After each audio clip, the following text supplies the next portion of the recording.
ষষ্ঠ অধ্যায়ের যে প্রশ্নটা এবার আমরা আলোচনা করব সেটা হচ্ছে তেভাগা আন্দোলন। স্বাধীনতার প্রাককালে অর্থাৎ স্বাধীনতার পূর্ব মুহূর্তে দাঁড়িয়ে 1946 সালে সারা ভারতবর্ষ ব্যাপী 3টে কৃষক আন্দোলন হয়েছিল, যার মধ্যে বাংলাতে ছিল তেভাগা আন্দোলন, পুন্নাপ্রা ভায়লার আন্দোলন এবং আরেকটি আন্দোলন ছিল। আমরা জানি যে এই কৃষক আন্দোলনগুলো আমাদের সব থেকে জনপ্রিয় অন্যান্য কৃষক আন্দোলনকে পথ দেখিয়েছিল তেলেঙ্গানা আন্দোলন।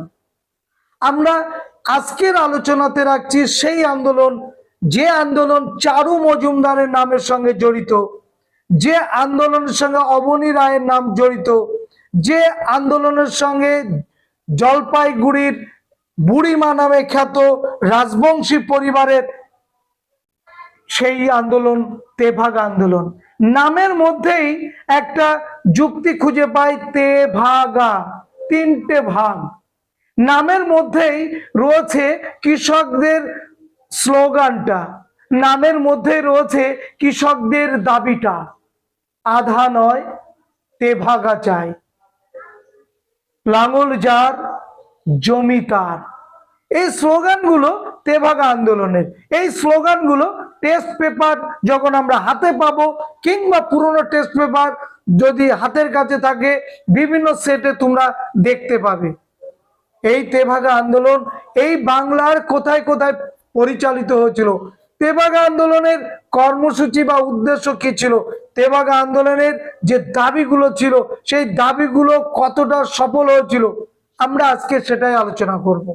তাহলে প্রথমে ভূমিকাতে বাংলার যত আন্দোলন হয়েছে সেটা কৃষক আন্দোলন, শ্রমিক আন্দোলন, ছাত্র আন্দোলন, সব ব্রিটিশ বিরোধী আন্দোলনগুলোর মধ্যে অন্যতম ছিল প্রাক স্বাধীনতা পর্বে 1946 সাল নাগাদ যে 3টে কৃষক আন্দোলন, তার মধ্যে তেভাগা আন্দোলন অন্যতম। অন্যান্য আন্দোলন কৃষক আন্দোলনের অনুপ্রেরণা জুগিয়েছিল যে আন্দোলন, সেটা হচ্ছে তেভাগা আন্দোলন। এই তেভাগা আন্দোলনের ভূমিকাটা এইভাবে শুরু করে আমরা এইবার চলে আসব দাবি সমূহ। কোন কোন দাবিগুলো রেখেছিল, কোন কোন দাবিগুলো রেখেছিল কৃষক নেতারা? আধি নয় তেভাগা চাই, কর্য ধানের সুদ নাই, অর্থাৎ অর্ধেক নয় 3 ভাগ আমাদের দরকার, এবং যে ধানটা আমরা পাচ্ছি বা ফসলটা পাচ্ছি আমরা, সেই ফসলের কোনো সুদ আমরা দেব না। পরিষ্কার কথা, কৃষকরা শোষিত, অত্যাচারিত, সময়ের সঙ্গে সঙ্গে তারা আজও নির্যাতিত, নির্দিষ্ট ফসলের দাম পায় না, যার জন্য চম্পারণ আমরা দেখব নীল বিদ্রোহের পর এই গুজরাটে খেদা সত্যাগ্রহ হয়েছিল কৃষকদের ন্যায্য দাবির জন্য। সারা ভারতবর্ষব্যাপী কৃষক আন্দোলন জনপ্রিয় হয়েছিল কমিউনিস্টদের দ্বারা। আমরা সেই দাবিগুলোকে সামনে রেখেই আন্দোলনটাকে পরিচালিত করতে দেখেছি এদেরকে। আমরা দাবি সমূহের মধ্যে দেখব ফসলের ভাগ নিয়ে রসিদ দিতে হবে। আমি যে ফসলটা তুলে দিচ্ছি সেই ফসলের রসিদ দিতে হবে। রসিদ যদি না দিই তাহলে আমার কাছে আবার দাবি করতে পারে তুমি ফসলের ভাগ দাওনি, তুমি আমাদের যে ফসল দেওয়ার কথা সেটা তুমি দাওনি। সেই জায়গাটা বন্ধ করবার জন্য রসিদ, যেটা প্রমাণ, সেটা তোমাকে দিতে হবে।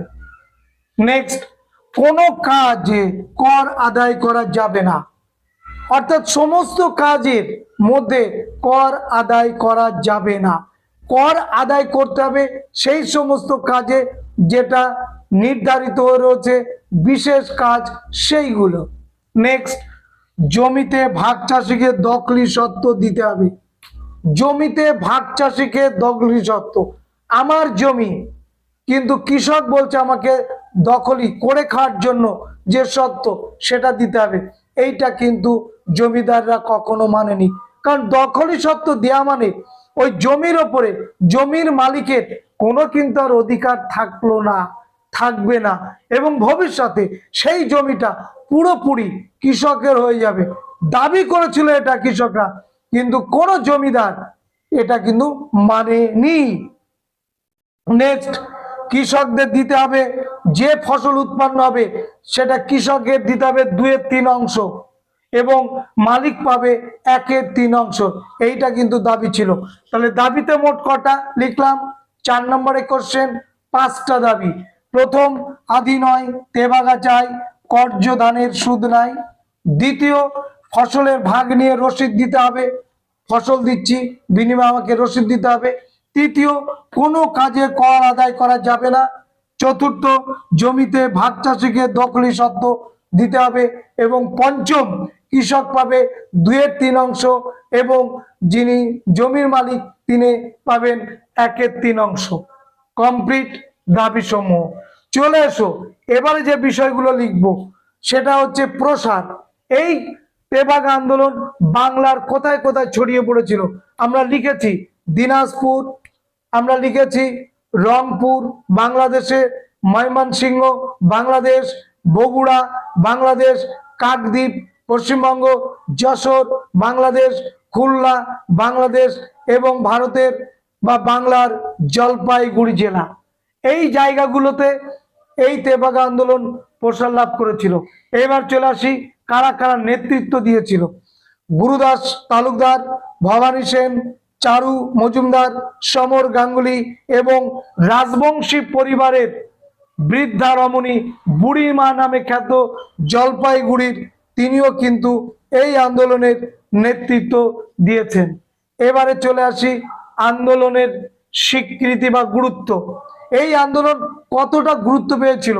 প্রথম পয়েন্ট লিখেছি দাবির স্বীকৃতি। আন্দোলন এই আন্দোলনটা 1849 সাল থেকে শুরু হয়েছিল এবং এই আন্দোলনটা 1846 সাল থেকে শুরু হয়েছিল এবং এই আন্দোলনটার জন্য যে দাবি করা হয়েছিল, যে দাবি সমূহ, সেই দাবি সমূহের মধ্যে অনেকগুলি স্বীকৃতি পেয়েছিল। নাম্বার 2, সাম্প্রদায়িক সম্প্রীতি। হিন্দু, মুসলমান, রাজবংশী, সাধারণ মানুষ, সমস্ত কৃষক সম্প্রদায়ের মানুষ এই আন্দোলনটাকে ব্যাপক জোরদার করেছিল এবং সফলতার দিকে তারা নিয়ে গিয়েছিল।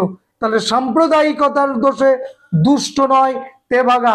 আন্দোলনটা শুধুই যে হিন্দুদের দ্বারা না, আন্দোলনটা শুধু যে মুসলমানদের দ্বারা না, আন্দোলনটা শুধু যে রাজবংশীদের দ্বারা তা নয়, শুধুমাত্র নমশূদ্রদের দ্বারা তা কিন্তু নয়। আপামর কৃষক সম্প্রদায় তারা বেশিরভাগ ছিল ভূমিহীন। এই ভূমিহীন কৃষক এবং ক্ষেত মজুর যারা আছে তারাও ফসলের ন্যায্য দাবি, জমির ওপর অধিকার, ফসল তোলার ওপরে বেশিরভাগ ফসলের অধিকার, এই দাবিগুলোকে প্রতিষ্ঠা করবার জন্য তারা হিন্দু, তারা না মুসলিম, না রাজবংশী, না নমশূদ্র, সমস্ত সম্প্রদায় মিলেমিশে একাকার হয়ে এই রকম একটা তারা আন্দোলনের জায়গায় নিয়ে গিয়েছিল। গুরুত্বটা এখানেই। 3 নম্বর গুরুত্ব, সংগ্রামী চেতনা। কৃষকরা যে সংগ্রামের মধ্য দিয়ে পরিবর্তন করতে পারে, একটা ঘটমান, একটা চলমান একটা অত্যাচার শোষণের নীতিটাকে বদলাতে পারে, তার প্রমাণ হচ্ছে তেভাগা আন্দোলন, তার প্রমাণ তেলেঙ্গা আন্দোলন, তার প্রমাণ পুন্নাপ্রা ভাইলার আন্দোলন।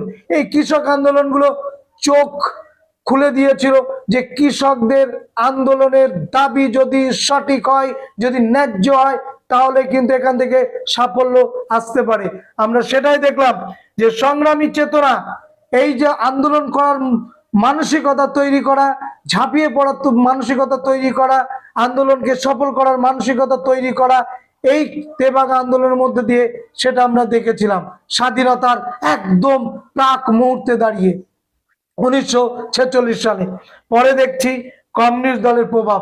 অবশ্যই এই আন্দোলনকে যারা পরিচালিত করেছিল এই নেতৃত্বদের মধ্যে বেশিরভাগ ছিলেন কমিউনিস্ট।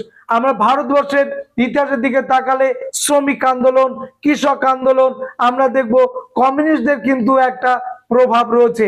তেভাগা আন্দোলনের ক্ষেত্রেও আমরা দেখলাম যে কমিউনিস্টদের দ্বারাই এই আন্দোলন জঙ্গি রূপ হয়েছিল।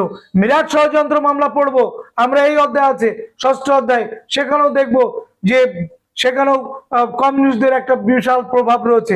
যাই হোক, এই আন্দোলনের মধ্য দিয়ে পরবর্তীকালে রাজনৈতিক চেতনা, রাজনৈতিক সচেতনতা বৃদ্ধি এবং নিজের হকের দাবি মান্যতা দেওয়ার জন্য তারা আন্দোলনে সামিল হয়েছিল এবং কৃষক কুলকে বোঝাতে সক্ষম হয়েছিল যে একমাত্র আন্দোলনই হচ্ছে পথ, যে পথের মধ্য দিয়ে সাফল্য আসবে।